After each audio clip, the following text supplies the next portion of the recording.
After a thrilling sweep of CHA rival Mercyhurst, Penn State women's hockey is finally hitting its stride. Hello everyone and welcome back to Penn State Sports Night. I'm Mac Young, joined today by Logan Bourandas and Lexy Leidlein. Guys, the Lakers and the Nittany Lions were neck and neck in the CHA standings, but now with a sweep, Penn State has firmly put itself in the second place area in the CHA. So guys, what did Penn State do to get the job done this weekend and win this series against the Mercyhurst Lakers? Well, Mac and Lexi, the Penn State offense did a really good job of putting pressure on the Mercyhurst goaltenders. The offense was really successful just getting shots on net so that even when they were struggling in game one, which they were until the third period, Penn State was still able to finally get pucks through the net eventually, and that led them to an eventual series sweep. And especially in game two, they were really successful getting shots on net early and often, and that led to 3 quick goals, that led to a 3-0 lead, that led to a 3-1 victory. So that played a very big part in the game. It took a lot of pressure off goaltender Josie Balthin, and that was probably the big key, aside from Natalie Heising acting like a Fortnite player and pretty much soloing Mercyhurst in the first game.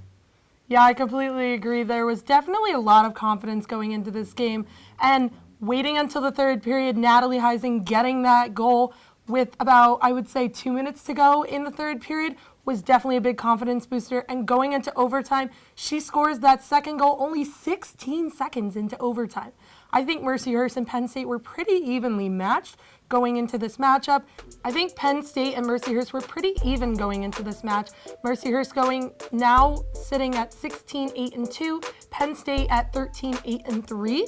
I believe that Penn State was really confident. They're on a win streak right now, and I'm hoping they can carry that into their next series because when they play strong and they play confident, they play well. You saw it in the first game. You saw it in the second game along with Mallory Uhlein's pair of goals as well to add along with that third goal. So I'm hoping that that's the key to the next game and the next series as well. Yeah, guys, you could really feel Penn State capture the momentum of that awesome first game comeback against the Lakers and just carry that into game two where they dominating the shot. I think they were doubling the Lakers' shot totals for most of game two. But now next weekend, Nittany Lions climbing those CHA standings. Now they're tied with points percentage with Syracuse for first place in the CHA.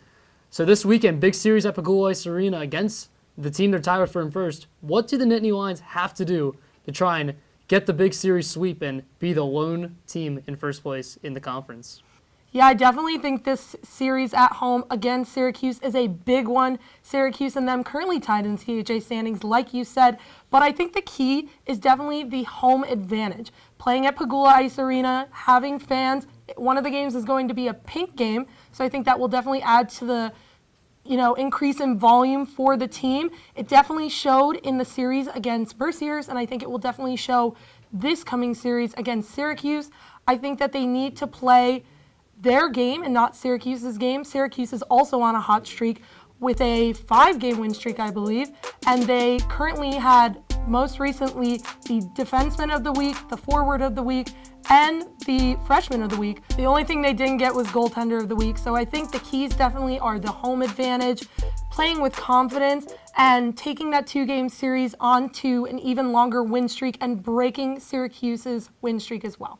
Yeah, I think confidence is really key for this matchup. And like you said, Lexi, with the awards, Syracuse did win 3 out of 4 CHA awards. The only award they didn't win is basically become the Josie Balthin Award, which she has won 6 times in Goaltender of the Week. But look at the last time these two teams played in upstate New York. It was all Syracuse's matchup. So confidence is really key. Those matchups, Penn State won the first game 1-0 in overtime, and then they got smacked in the second game of the series. So really confidence is really going to be a big part into this matchup here. And Penn State's here, Syracuse is here. These two teams are tied, and there's not that much time left in the CHA before the regular season ends. There's a lot on the line here, so it should be a very fun series to watch.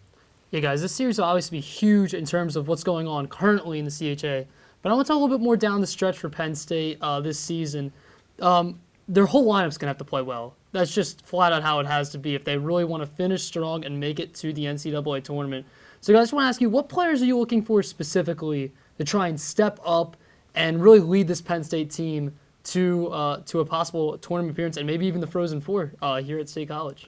Well, Mac, I think the best place to start is with the captain and Natalie Heising. I mean, she had one of her better series last weekend against Mercyhurst, where she had 2 goals in Game 1, like I mentioned, and had a point in Game 2 as well. She's really had one of her best seasons as a Nittany Lion during her career. She's on pace to break the program record for goals in a season, which is a record she owns, by the way. She had in her freshman year. She's just two goals away from getting that.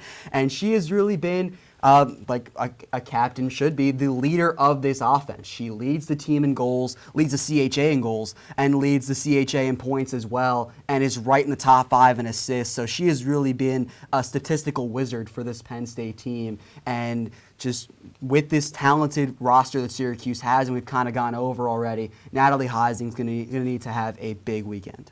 I definitely agree. And if you listen to what Jeff Campersall said about his team, he said that the previous series was really intense. And I think that, goaltender Josie Bothan didn't miss a beat. She kept cool under the pressure. She went 26 of 27 in the first game for saves. And I think that she's definitely a player to watch, and definitely one that's going to have an amazing season just like she did in her freshman season. She broke 4 records. She, like you said, is having her 6th week of goaltender of the week, and it's a single season record. And also her leading the team to 2 or less goals in 19 of the past 25 matchups this season. I think that she is, soon to be a captain in the making, just like Natalie is. She's leading this team. She's an unsung hero, I would say. And I'm looking to see her really having a great game against Syracuse on Friday and Saturday, and really just break out and leave Syracuse with no wins. Yeah, guys, this Penn State team has certainly come a long way after their really tough start to the season, all the way back in September now. So that's just about going to do it for this edition of Penn State Sports Night. From Lexy Leidlein and Logan Bourandas, I've been Mac Young. Thanks for watching, and have a great day. Hey, everybody. Thank you for tuning into this edition of Penn State Sports Night. We hope you liked that segment. And we're sure there's other Penn State Sports Night segments that you are going to love as well. Be sure to subscribe to our YouTube channel for more content. And check us out on social media for updates and behind-the-scenes clips and pics. Follow us on Twitter at PSSN TV and on Instagram at PSU Sports Night to keep up with all the action. For all of us here at the Belisari Media Center, we are Penn State Sports Night.